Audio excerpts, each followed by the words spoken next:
नमस्कार विद्यार्थियों। हमने पिछले एपिसोड यानी कि पिछले भाग में या पिछले लेक्चर में हमारे हमारे पाठ्यपुस्तक के व्यावहारिक हिंदी का जो 17वां पाठ है ब्लॉग लेखन, लेखक प्रवीण बरदापुरकर, ये इस पाठ का हम पहला भाग प्रसारित कर चुके। उस भाग में हम लेखक का परिचय, लेखक ने कौन कौन सी कृतियाँ लिखी है वह रचनाएं, और ये पाठ जो है वो आलेख विधा पर लिखा हुआ है। आलेख और लेख एक ही होता है। उसके बाद हम पाठ परिचय देखा संक्षिप्त में। उसके बाद लेखक ने ब्लॉग लेखन से तात्पर्य यानी कि मतलब क्या है, आशय क्या है, ये बताने की कोशिश की। उसके बाद ब्लॉग की खोज कब से शुरू हुई, जैसे कि 1994 में पहली बार ये ब्लॉग लेखन शब्द आया हुआ था, ब्लॉग शब्द आया हुआ था, जिसने जस्टिन हॉल ने पहली बार इनका प्रयोग किया था। उसके बाद 1999 में पीटर मेयरहोल्ज ने ब्लॉग शब्दों को प्रस्तावित किया। उसके बाद भारत में 2002 के बाद ब्लॉग लेखन आरंभ हुआ, और सिर्फ आरंभ नहीं हुआ, देखते देखते इस माध्यम का इतना विकास और प्रसार हुआ, ये धीरे धीरे लोकप्रिय होता गया। उसके बाद ब्लॉग लेखन शुरू करने की एक प्रक्रिया होती है। वह प्रक्रिया कैसे, ये भी बताया था, जैसे कि तकनीकी प्रक्रिया है ये एक। इसमें डोमेन अर्थात ब्लॉग के शीर्षक को रजिस्टर करना पड़ता है पहले। उसके बाद किसी सर्वर से जोड़ना पड़ता है ये शीर्षक वगैरह या इसको। उसमें अपनी जो सामग्री है यानी कि जो लिखना वगैरह है लेख में, वह अपने टाइटल वगैरह जो इसमें ब्लॉग लेखन में सर्वर में देकर लिखकर उसमें समाविष्ट करने पड़ती है, और इस माध्यम का उपयोग हम उसके लिए ब्लॉग लेखन के लिए कर सकते हैं। और इस संदर्भ में विस्तृत जानकारी गूगल पर उपलब्ध है। कुछ विशेषज्ञ ने इस संदर्भ में यानी कि इस विषय से कुछ पेमेंट भी लेते हैं और वह सर्विस देते हैं। उसके बाद लेखक ने ब्लॉग लेखक के विषय में, ब्लॉग जो लेखक है उसमें लिखने के लिए या लेखक बनने के लिए व्यक्ति के अंतर्गत कौन से गुण होने चाहिए या कौन से गुण आवश्यक हैं, ये दर्शाने की कोशिश की। ब्लॉग लेखक के पास अनुभव होना चाहिए और अत्यधिक पठन, बहुत पठन होना चाहिए, चिंतन, भाषा का समुचित ज्ञान वगैरह, शब्दों का चयन वगैरह, सब क्लिष्ट शब्दों के प्रयोग से बचे वगैरह, ऐसे अनेक गुण हमें बताया है यहाँ। क्योंकि ये जो ब्लॉग लेखन की गरिमा है इसको बढ़ाना है हमें, इसीलिए जो आवश्यक गुण हैं उस आवश्यक गुण होना ब्लॉग लेखक में बहुत जरूरी है। उसके बाद हम देखेंगे पेज नंबर यानी कि पृष्ठ क्रमांक 96, पेज नंबर 96 पर देखिए, ब्लॉग लेखन में आवश्यक सावधानियां, यानी कि ब्लॉग लिखते समय पर लेखक को कौन सी सावधानियां बरतनी चाहिए ये बताया है। तो वह लेखक कहना चाहते हैं कि ब्लॉग लेखन में ब्लॉग लिखते समय पर इस बात का ध्यान रखना पड़ता है कि उसमें मानक भाषा का प्रयोग हो। मानक का मतलब होता है मापदंड या कसौटी या उच्चता स्तर या पैमाने पर भाषा का प्रयोग हो। व्याकरणिक अशुद्धियां ना हो, ये भी बहुत महत्वपूर्ण मुद्दा है कि ब्लॉग लिखते समय पर व्याकरणिक दृष्टि से भाषा या अक्षरों की या वाक्यों की या शब्दों की शुद्धता होनी जरूरी, इसमें कोई गलतियां, कोई अशुद्धियां न हो। लेखक जो है, लिखने वाले, लेखन की स्वतंत्रता से तात्पर्य कुछ भी लिखने का अनुमति पत्र नहीं मिल जाता है। ये ब्लॉग लेखन में एक है कि इसमें लिखने के लिए किसी की अनुमति लेने की जरूरत नहीं। इसका मतलब या इसका अर्थ ये नहीं हुआ कि लेखन की स्वतंत्रता से तात्पर्य कुछ भी लिखने का अनुमति पत्र यानी कि हमें परमिशन नहीं है, तो सोच समझकर महत्वपूर्ण मुद्दे पर हमें ब्लॉग लेखन या जो लिखना आवश्यक है उस पर ही हमें ब्लॉग लेखन या ब्लॉग लिखना जरूरी है। आक्रामकता की जरूरत होती है ब्लॉग लेखन में, लेकिन आक्रामकता का अर्थ गाली गलौज अथवा अश्लील शब्दों का प्रयोग करना नहीं है। ब्लॉग लेखन लिखते समय पर हमें शिष्टाचार का भी पालन करना है। इसमें आक्रामकता होनी चाहिए ये मानते हैं, लेकिन आक्रामकता इस तरह नहीं कि किसी के साथ, किसी व्यक्ति का या किसी के अपोजिट किसी के लिए गालियां गलौज इन शब्दों का या अश्लील शब्दों का प्रयोग करे, अशिष्ट भाषा का प्रयोग करे। तो आक्रामकता का अर्थ लिखना, आक्रामकता जरूरी है ब्लॉग लेखन में, लेकिन गाली गलौज या अश्लील शब्दों से बचना चाहिए। पाठक ऐसी भाषा को पसंद नहीं करते, यानी कि गाली गलौज या अश्लील शब्दों या भाषा को पाठक पसंद नहीं करता पढ़ने के लिए। किसी की निंदा करना, किसी पर गलत टिप्पणी करना, समाज में तनाव की स्थिति उत्पन्न करना आदि बातों से ब्लॉग लेखक को दूर रहना चाहिए। ठीक है, लेखक कहना चाहती है कि आजकल निंदकों की कोई कमी नहीं है, लेकिन ब्लॉग लेखन लिखते समय पर किसी की भी निंदा करनी नहीं है। किसी के बारे में जानकारी देनी है, लेकिन उसकी निंदा नहीं करनी, हमें निंदक बनना नहीं है। किसी पर गलत टिप्पणी नहीं करनी है, यानी कि आलोचना, टिप्पणी का अर्थ है या आलोचना। किसी भी व्यक्ति के बारे में आपको पूरी अगर जानकारी है तो ही बोलिए, लेकिन किसी पर गलत टिप्पणी नहीं करना है। समाज में तनाव हो, दंगे फसाद हो, ऐसी स्थिति उत्पन्न करना नहीं है ब्लॉग लेखन में, क्योंकि ब्लॉग बातों, ऐसी बातों से यदि जो समाज में तनाव निर्माण करे, ऐसी बातों से या आदि बातों से ब्लॉग लेखक को दूर रहना चाहिए हमेशा। तो ही आपका ब्लॉग मशहूर हो सकता है या प्रसिद्ध हो सकता है या पढ़ने वाले को अच्छा लग सकता है। बिना सबूत के किसी पर भी कोई आरोप करना एक गंभीर अपराध है। आप अगर ब्लॉग लेखन लिख रहे हैं, अगर किसी पर आरोप कर रहे हैं, इल्जाम लगा रहे हैं, तो उस आरोप के बारे में आप सही है और वो आरोपी है या अपराधी है, इसके लिए आपके पास सबूत चाहिए। सबूत के बिना आप किसी पर अपराध मत कीजिए या इल्जाम मत लगाइए। ऐसा करने से पाठक आपकी कोई भी बात गंभीरता से नहीं पढ़ते। अगर आपने बिना सबूत के अगर किसी पर आरोप किया,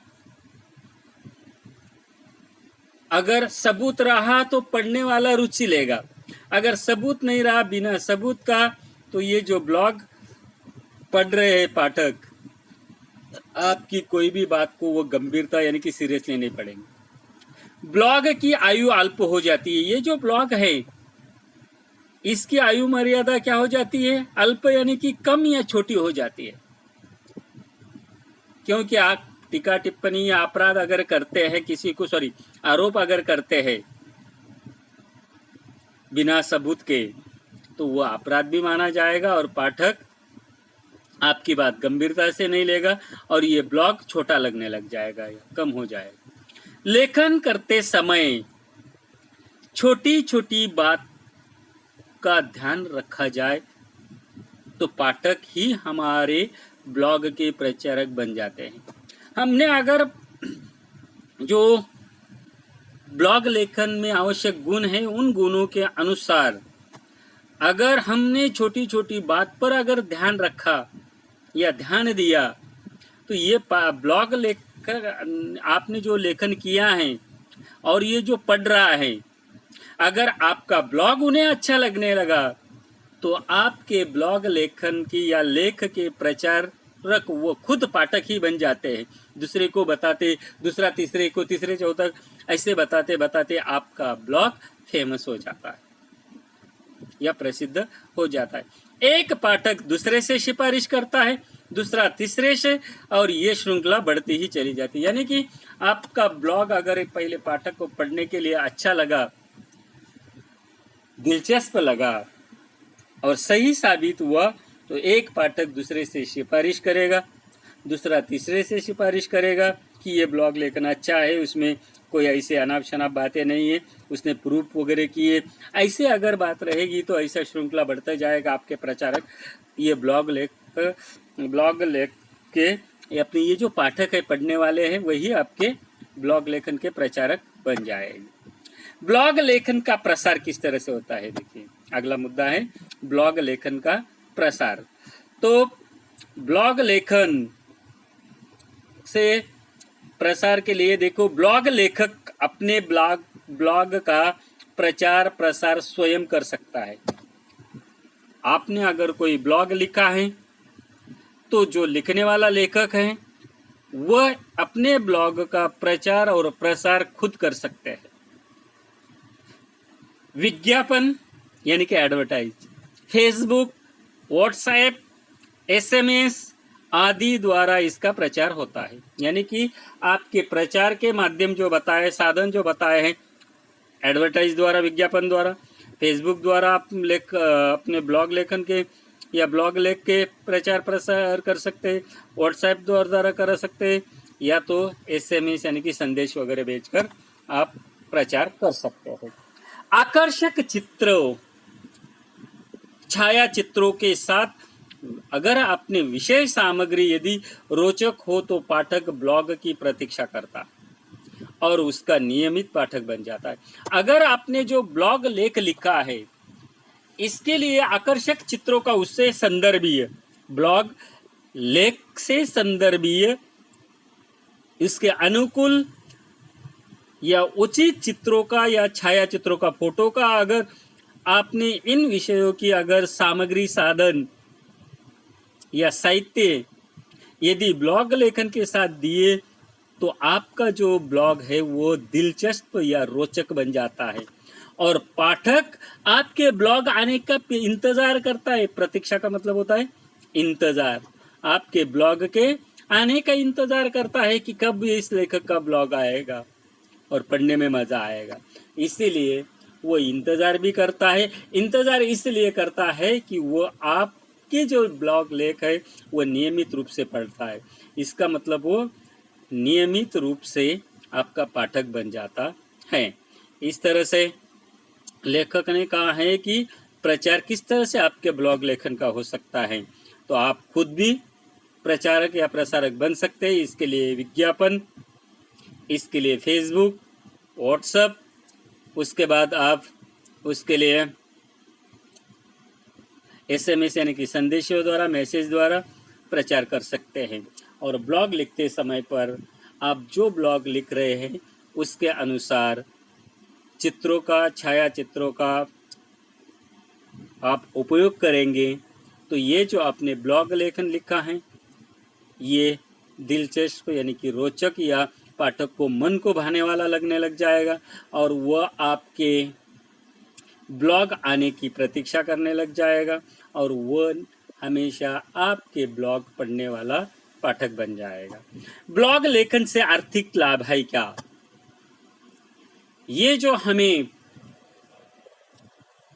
व्यावहारिक हिंदी विभाग दिया गया है इसमें हमने पल्लवन पाठ पढ़ा जो नाटकीय रूप से था, एकांकी।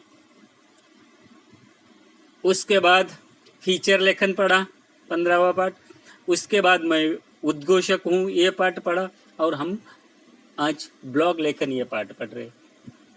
इन सभी पाठों द्वारा ये साबित होता है कि हमें इन पल्लवन हो या आप एंकर हो या तो आप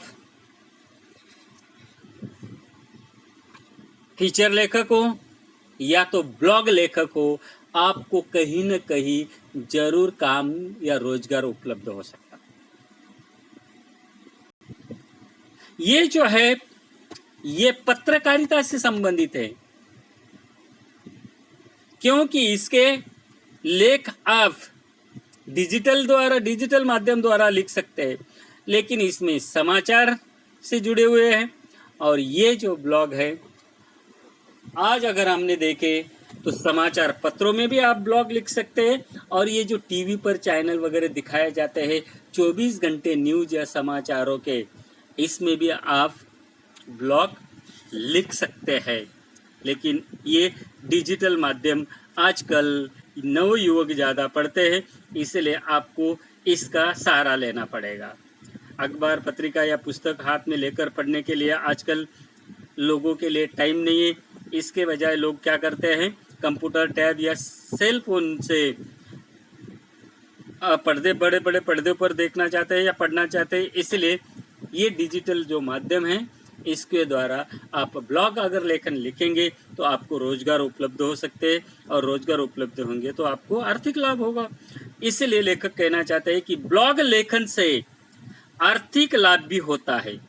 विशेष रूप से कौन कौन सी भाषा में, देखिए हिंदी और अंग्रेजी ब्लॉग लेखन का व्यापक पाठक वर्ग होने से इसमें अच्छी कमाई होती है।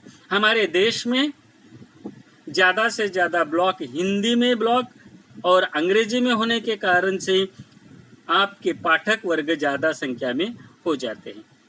आपकी व्यापकता, ब्लॉग की व्यापकता बढ़ जाती है, और इसलिए आपके ब्लॉग पढ़ने वाले अगर पाठकों की संख्या अगर बढ़ गई तो आपकी कमाई भी अच्छी होती है।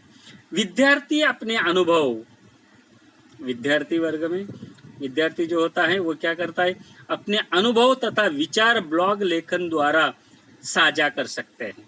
साझा का मतलब होता है हिस्सा या भाग ले सकते हैं अपने विचार, इन ब्लॉग लेखन द्वारा अनुभव या विचार प्रसारित कर सकते हैं।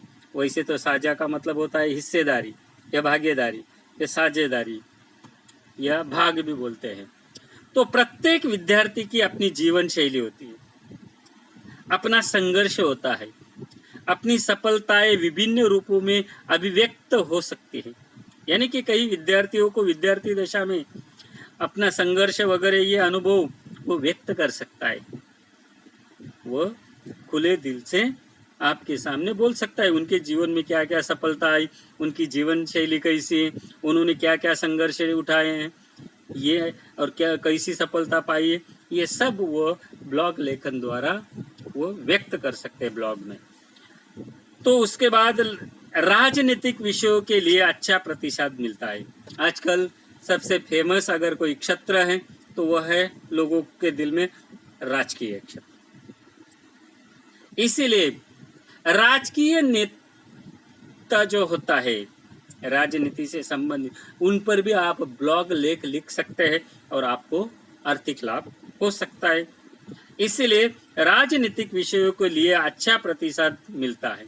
इसके अतिरिक्त, इसके अलावा जीवन शैली तथा शिक्षा विषयक ब्लॉग पढ़ने वाले पाठक वर्ग भी विपुल मात्रा में, विपुल का मतलब होता है बहुत या अत्यधिक मात्रा में। तो आजकल की जीवन शैली के बारे में लोग जानना चाहते हैं या पढ़ना चाहते हैं। किसी की भी जीवन शैली हो उसके बारे में, या तो आज शिक्षा अनिवार्य हो गई है सबके लिए, इसीलिए शिक्षा विषयक जो ब्लॉग होते हैं उनकी संख्या दिन बे दिन बढ़ती जा रही है, अत्यधिक मात्रा में बढ़ती जा रही है। कई कई यात्रा वर्णन, आत्मकथनात्मक, यानी कि आत्मकथनात्मक में होता है आप बीती भरी जो कहानी होती है वो आत्मकथन, तथा अपने अनुभव, विश्व से जुड़े जीवन की प्रेरणा देने वाले विषय भी बड़े चाव से पढ़े जाते हैं। इसीलिए आपको इसके द्वारा आर्थिक लाभ हो सकता है। आर्थिक लाभ के लिए क्या करना पड़ता है, आजकल हिंदी और अंग्रेजी भाषा का प्रभाव ज़्यादा है हमारे देश में। हिंदी हमारी राजभाषा के रूप में ली गई है, इसलिए हिंदी ब्लॉग पढ़ने वाले वर्ग ज़्यादा है। उसके साथ साथ अंग्रेजी देश विदेश सब में पढ़ने वाले हैं। इसलिए ब्लॉग लेखन द्वारा आपको आर्थिक लाभ भी हो सकता है। विद्यार्थी के द्वारा विद्यार्थियों पर भी ब्लॉग लेखन लिख सकते हैं, किसी राजनीतिक व्यक्ति पर भी लिख सकते हैं, और किसी के यात्रा वर्णन के बारे में लिख सकते हैं, आत्मकथन यानी कि आप बीती वगैरह पर भी लिख सकते हैं। और अपने जो अनुभव हैं, इन अनुभवों को विश्व से जोड़ना है, दुनिया से जोड़ना है। क्योंकि ये जो अनुभव होते जीवन की प्रेरणा देने वाले होते। और ऐसे जो है वो ऐसे विषय लोग बड़े दिलचस्पी से, चाव से, यानी कि दिलचस्पी से पढ़े जाते हैं या पढ़ते हैं। लोग दिलचस्पी लेकर आपके ये पढ़े जाते हैं आपके ब्लॉग। इसलिए आप किसी भी महान व्यक्ति पर भी ब्लॉग लिख सकते हैं। हमारे पाठ में पेज नंबर 97 पर देखिए, ब्लॉग लेखन के लिए विषय लिया गया है महात्मा गांधी, और वह है जीने की प्रेरणा देने वाला महामानव। आप किसी पर भी व्यक्ति पर लिख सकते हैं, छत्रपति शिवाजी महाराज जी पर भी लिख सकते हैं, डॉक्टर बाबा साहेब आम्बेडकर भी लिख सकते हैं। हमारे यहाँ आज तक अनेक स्वतंत्र सेनानी हो गए, उन पर लिख सकते हैं। सावरकर, स्वतंत्र वीर सावरकर पर लिख सकते हैं, सुभाष चंद्र बोस पर लिख सकते हैं, लोकमान्य तिलक पर लिख सकते हैं। और आज के भी कई क्षेत्रों में महान व्यक्ति हैं, कई खिलाड़ियों पर भी लिख सकते हैं, कई कलाकारों पर भी लिख सकते हैं, कई समाज सेवकों पर भी लिख सकते हैं, संगीत से जुड़े हुए महान व्यक्तियों से लिख सकते हैं। किसी न किसी व्यक्ति पर आप अपना ब्लॉग लिख सकते हैं। इतना ही नहीं, शहरी जीवन पर, ग्रामीण जीवन पर, पिछड़े हुए इलाके के लोगों पर, अनेक किसी न किसी पर, या अनेक समस्याएं जो होती है या विशेषताएं होती है, उन पर आप ब्लॉग लिख सकते हैं। तो ब्लॉग लिखने की प्रक्रिया में देखो कैसे कैसे है। ब्लॉग तैयार करने के लिए पहले आपको गूगल में जीमेल अकाउंट होना आवश्यक है। आपको ब्लॉग लेखन तैयार करते समय या ब्लॉग तैयार करते समय पर आपको क्या आवश्यक है? आपको आवश्यक है जीमेल अकाउंट गूगल पर। उसके बाद इंटरनेट एक्सप्लोरर में www.blogger.com खोलिए या तो उसमें जाइए। उसके बाद क्रिएट योर ब्लॉग पर क्लिक कीजिए, यानी आपका फिर बाद तैयार, आपका ब्लॉग तैयार हो जाएगा। अपने जीमेल गूगल अकाउंट पासवर्ड से लॉग इन कीजिए। उसके बाद नए पेज पर टाइटल यानी कि शीर्षक दीजिए और अपना ब्लॉगर एड्रेस तैयार कीजिए। उदाहरण के लिए दिया है, देखिए उदाहरण के लिए दिया है हमारे यहाँ vidya1234.blogspot.com। उसके बाद थीम चॉइस कीजिए और थीम का चयन कीजिए। उसके बाद क्रिएट ब्लॉग हो जाएगा और क्रिएट ब्लॉग पर क्लिक कीजिए, आपका ब्लॉग तैयार हो जाएगा। उसमें हमने ये लेखक ने मुद्दा लिया था कि ब्लॉग लेखन में कौन सी सावधानियां आवश्यक है। आपको लास्ट में 99 पेज पर देखिए कौन कौन सी सावधानियां आपको बरतनी है या आवश्यक सावधानियां रखनी है, वो भी शॉर्ट में दिया है। ब्लॉग लेखन के विषय का चुनाव करते समय सूझबूझ का होना आवश्यक है। उसके बाद ब्लॉग लेखन में सामाजिक संकेतों का पालन आवश्यक है। उसके बाद ब्लॉग लेखन में सामाजिक स्वास्थ्य का विचार हो, वो समाज विघातक न हो। विघातक का मतलब होता है बाधक या विघ्न डालने वाला या विनाशकारी वगैरह या आघात या चोट पहुंचाने वाला न हो। और ब्लॉग लेखन के लिए प्राप्त स्वतंत्रता का उचित उपयोग करना चाहिए। आज़ादी है, इसका मतलब है कुछ भी लिखना नहीं है, लेकिन उनको जो लोगों को रुचे, अच्छा लगे, वैसा ही ब्लॉग लेख लिखना चाहिए। लोगों को पसंद आना चाहिए, लोगों को अच्छा लगना चाहिए। तो इसमें देखिए महात्मा गांधी जी वगैरह ऐसे महान व्यक्तियों पर, किसी कलाकारों पर, समाज सेवकों पर, या किसी ग्रामीण समस्याओं पर, शहरी समस्याओं पर, या शहरी विशेषताओं पर, या ग्रामीण विशेषताओं पर, अनेक तरह के विषय है आप जिस पर ब्लॉग लिख सकते हैं। आपको रोजगार भी प्राप्त हो सकता है और आपको आर्थिक फायदा भी हो सकता है, आपको आर्थिक लाभ भी हो सकता है। इस तरह से आप ब्लॉग लेखन में अपने रोजगार उपलब्ध कर सकते हैं, ये जीवन निर्वाह का साधन इसमें चुन सकते हैं। आपको ब्लॉग लेखन के लिए कौन कौन सी सावधानियां बरतनी है, प्रक्रिया कैसे है, और ब्लॉग लेखक में कौन से गुण होने चाहिए, और ब्लॉग लेखक का किस तरह से प्रसार या प्रचार होता है, ब्लॉग लेखन का तात्पर्य क्या है, उसके बाद ब्लॉग की खोज कब से हुई है, उसके बाद ये ब्लॉग लेखन हमें आर्थिक लाभ देते हैं क्या, इन सारे मुद्दों पर लेखक ने चर्चा की है हमारे साथ इस पाठ में, या एक एक पर वर्णन किया गया है। और ये ब्लॉग किस तरह से तैयार करना है ये हमें लेखक ने बताया। ये डिजिटल माध्यम आज और कल दिन बे दिन फेमस होता जा रहा है, उनका प्रचार या प्रसार बढ़ रहा है। आपको अगर इसमें चांस मिलेंगे तो आप भी ब्लॉग लेखक बन सकते हैं, लेकिन ज़्यादा से ज़्यादा ब्लॉग हिंदी और अंग्रेजी में लोग पढ़ते हैं, पढ़ने वाला पाठक वर्ग है, इसीलिए आप इन भाषाओं पर अगर प्रभुत्व रहेगा तो आपको रोजगार उपलब्ध हो सकता है। विद्यार्थियों, ये पाठ यही पर समाप्त होता है। 97 पेज पर आपको ब्लॉग लेखन में महात्मा गांधी जी पर किस तरह से ब्लॉग लिखा गया है, ब्लॉग पर लेख लिखे गए, आप ये पढ़ सकते हैं और इसके द्वारा आपको कोई दिशा या मार्गदर्शन मिल जाएगा तो आप किसी पर भी ब्लॉग लेखन कर सकते हैं। विद्यार्थियों, आज के लिए इतना ही, बाकी अगला भाग हम यानी कि ये पाठ को तो यही खत्म हो गया, तो विद्यार्थियों हम विदा लेते हैं। बाय।